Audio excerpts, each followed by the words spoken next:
Alright guys, bit of a different video today.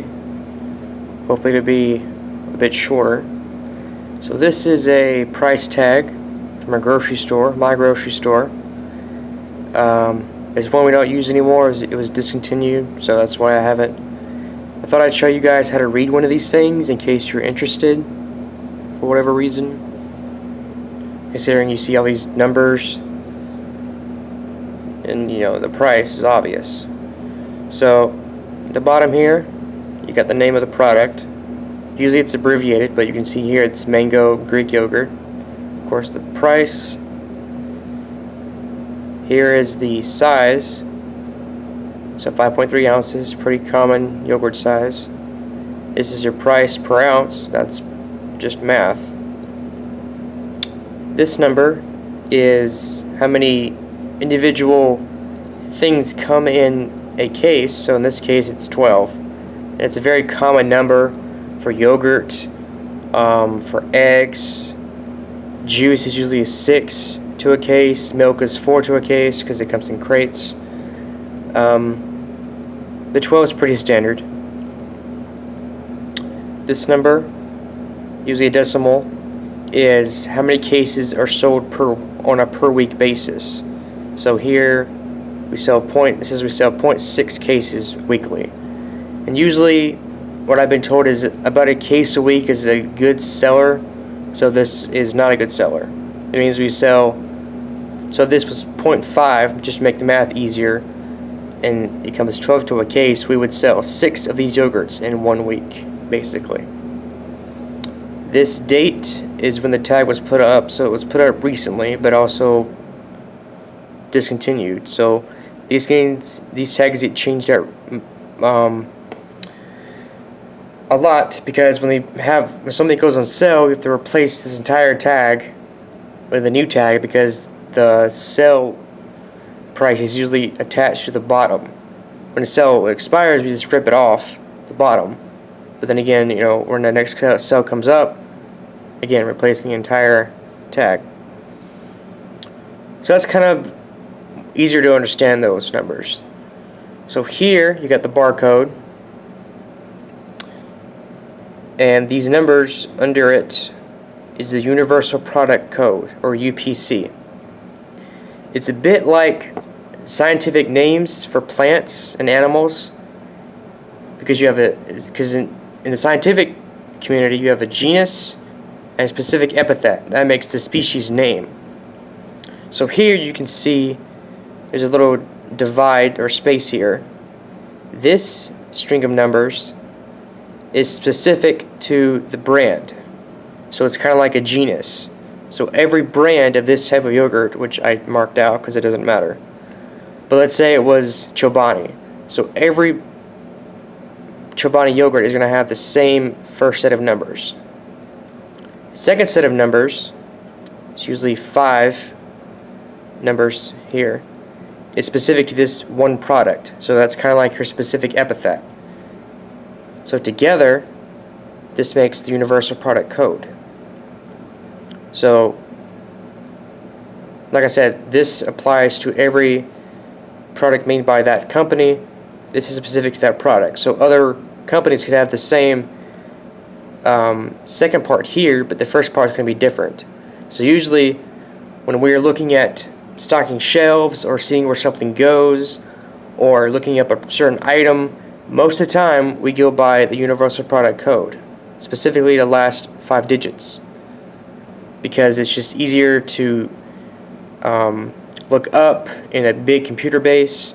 And if you're putting something on the shelf, somebody could put something in the wrong spot, and you may not know exactly where this product goes, because you can't exactly see these small letters here.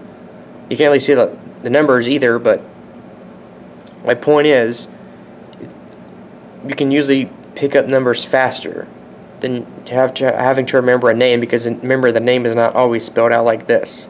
It's usually abbreviated, so unless you can somehow learn that, it's just easier in my opinion to learn the number here.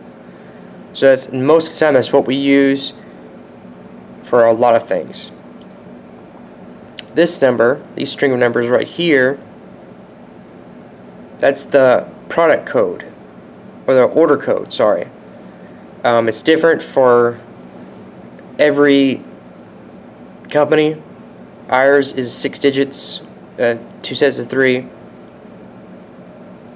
And I believe it's kind of like the UPC code in that the first set is specific to the company, the second set is specific to the item. I could be wrong. This is mainly just for ordering purposes. It's easier to put 6 numbers in instead of like 10 or whatever.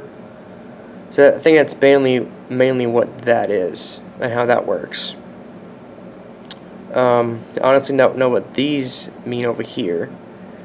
And sometimes there'll be a little black box right here. Again, this is only specific to I'm only talking about my store and what I know about my store. And so for my store, sometimes there's a little black box right here on the side of the barcode. And that means it's a vendor item. Vendors come in and order the product, they stock the shelf, we have nothing to do with it. And I think that it just has to do with efficiency, because if I'm scanning the shelf to see what it's out, we're not exactly responsible for vendor stuff. So if we see a black mark here, we say, oh, they'll take care of it, or I can check their cart to see if maybe it's back in the back or whatever. So that's pretty much it. I mean, they have different looks. I mean, here's another one. It's a bit of a, I think this one's actually freshly printed. Yep, 11/15. So they changed a little bit in the way they look and form, but again, price per ounce, ounce size, how many to a case. Again, then there's a 12. This one sells 1.5 cases a week, so that's better. Product code, or the order code and product code. So you can see here, there's no space in between the first set of numbers and second set of numbers. So, and also that kind of gets confusing for if you stock shelves, because sometimes this last digit isn't on the actual product itself when you read the label or the barcode. Especially Pillsbury biscuits in the cans are known to not have this last number on the can itself. Like specifically, I can remember the last 3 digits is 182 on, I think, the can, but on the tag it says 1820, and the 0 is like over here by itself anyway. So it's just kind of confusing sometimes, but that's basically how those read. So yeah, I've noticed Walmart doesn't have the exact same setup, but I can see all the tags are going to have the barcode, of course, the price, the UPC, and probably the container size or the case count, maybe. Definitely when it was put up, that can tell you, you know, if that was actually put up when it was supposed to or whatever. And probably an order code as well. So, hopefully that was informative. I tried to set up the camera in a way you could see this easily, and I could point it out easily with a pencil or something.